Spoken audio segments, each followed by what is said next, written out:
ஒரு வருஷமாகியும் இன்னும் உங்களால் ஃப்ரெஞ்சு கதைக்க முடியாமல் இருக்குது. இப்படியே நாட்கள் கடந்து கொண்டு போய் கொண்டிருக்கு, மாதம் கடந்து இந்த வருஷமும் கடந்து போய்விட்டது. இன்னுமே உங்களால் ஃப்ரெஞ்சு கதைக்க முடியாமல் இருக்குது. அதுக்கான காரணம் என்னன்னு சொல்லி சொன்னால், நீங்கள் என்ன செய்கிறீங்கன்னு சொன்னால், குட்டி குட்டி வசனமாக கதைச்சி கொண்டிருக்கிறீங்க. நீங்கள் கதைக்கிறதுல உங்களுக்கே திருப்தி வருவதில்லை. நான் எப்படித்தான் ஃப்ரெஞ்சை படித்து கதைச்சாலும் சின்ன சின்ன வசனமாக கதைக்கிறேன்னு எனக்கு திருப்தியாக இல்லை, கோர்வையாக கதைக்கிறேன்னு இல்லையண்டு. அது எதனாலேன்னு சொல்லித்தான் நான் உங்களுக்கு இந்த வீடியோவில் சொல்லப்போம். என்னோட கூது ஃபோன்ஸே படிக்க விருப்பம்னு சொல்லி சொன்னால் என் மெயில் அட்ரஸுக்கு மெயில் அனுப்புங்க. டெல்ஃப் எக்ஸாமுக்கு உங்களை தயார்படுத்தணுமெண்டா கூடியும் என் மெயில் அட்ரஸுக்கு நீங்கள் மெயில் அனுப்புங்க. இப்படி குட்டி குட்டி வசனமாக கதைக்கிறதுக்கான ஒரு முக்கியமான தீர்வு என்னன்னு சொல்லி சொன்னால், நீங்கள் பாவிச்சு கதைக்கணும். இது 2 வாக்கியங்கள், சின்ன வாக்கியங்களை இணைச்சு ஒரு பெரிய வாக்கியமாக அமைக்கக்கூடிய மாதிரி இருக்குது. இந்த என்னத்துக்காக நாங்கள் பாவிக்கிறோம்னு சொல்லி சொன்னால், சில விஷயங்களில் இப்போ நான் என்ன நினைக்கிறேன்டா, நான் என்ன சொல்ல வாரேன்டா, நான் இதை இப்படி நினைக்கிறேன், நான் இதை இந்த மாதிரி யோசிக்கிறேன் அப்படி சொல்கிறதுக்கு நாங்கள் கூடுதலும் பாவிப்போம். அதே சமயம் 2 வாக்கியம், இப்போ உதாரணத்துக்கு இந்த புத்தகம் நான் படிக்கிறேன், இந்த புத்தகம் நல்ல சுவாரஸ்யமாக இருக்குது ரெண்டு சொல்லிக்க இது 2 சின்ன வாக்கியமாக இருக்குது. இதை நாங்கள் இன்னும் சேர்த்து 2ஐயுமே ஒரே வசனமாக சொல்கிறதுக்கு கூட இந்த நாங்கள் பாவிக்கிறோம். இதுதான் உங்களுக்கு முக்கியமான பிரச்சனை. அந்த வசனங்களை தொடுத்து பெருசாக கதைக்க தெரியல. அதால் நீங்கள் எப்படி காலத்தை மினக்கெடுத்தி படித்தாலும் கூடியும் உங்களால் கதைக்க முடியாமல் இருக்குது. இந்த ஒரு வருஷம் கடந்து போய்விட்டது. அதுக்காகத்தான் நான் இந்த எப்படி பாவிக்கிறேன்னு உங்களுக்கு நான் சொல்ல போகிறேன். இப்போ இந்த பாவிக்கிறதுக்காக நான் உங்களுக்கு ஒரு உதாரணம் சொல்கிறேன் பாருங்கள். ஏற்கனவே சொன்ன மாதிரி நான் ஒரு புத்தகம் படிக்கிறேன், அது மிகவும் சுவாரஸ்யமாக இருக்கிறது. அந்த புத்தகம் மிகவும் சுவாரஸ்யமாக இருக்கிறது. இது தமிழ். இப்போ அதையே நான் ஃப்ரெஞ்சில் சொல்கிறோம் பாருங்கள். Je lis un livre. நான் ஒரு புத்தகம் வாசிக்கிறேன். Ce livre est intéressant. அந்த புத்தகம் மிகவும் சுவாரஸ்யமானது. இதை பாவிச்சு 2 வசனமாக இருக்கிறத என்னென்னு ஒரு வசனமாக இருக்கிறேன்னு சொல்லி பார்ப்போம். Le livre que je lis est intéressant. நான் வாசிக்கும் இந்த புத்தகம் மிகவும் சுவாரஸ்யமாக இருக்கிறது. இதே மாதிரியான உங்களுக்கு சில வாக்கியங்கள் சொல்கிறேன்னு பாருங்கள். அப்போத்தான் நீங்கள் என்ன செய்யலாம்னு சொன்னால், சின்ன சின்ன வசனமாக கதைக்காமல் இந்த பாவிச்சு நீங்கள் அதை தொடுத்து கதைக்கக்கூடிய மாதிரி இருக்குது.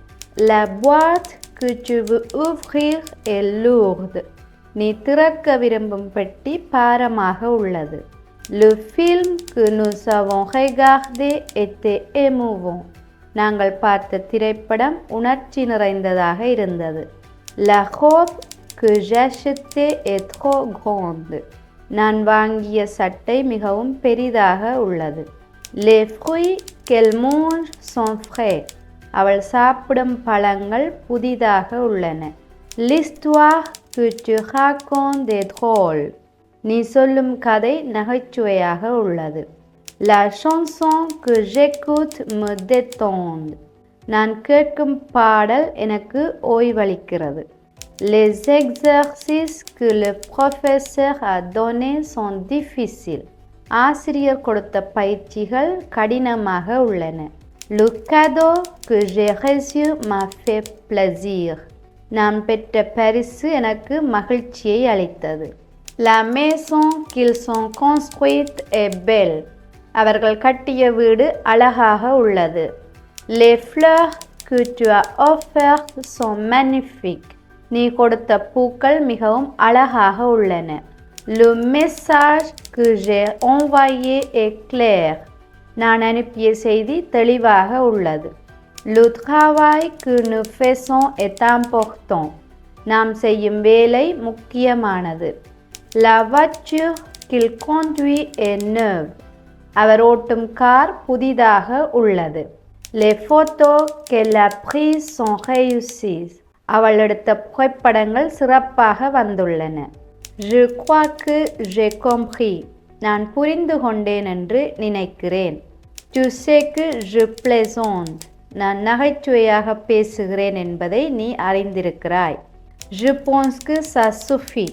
இது போதுமானதென்று நினைக்கிறேன். C'est sûr que ça va marcher. இது நிச்சயமாக வேலை செய்யும். Je vois bien que tu es pressé. நீ அவசரமாக இருக்கிறாய் என்பதை நான் தெளிவாக பார்க்கிறேன். Je crois qu'on s'est trompé.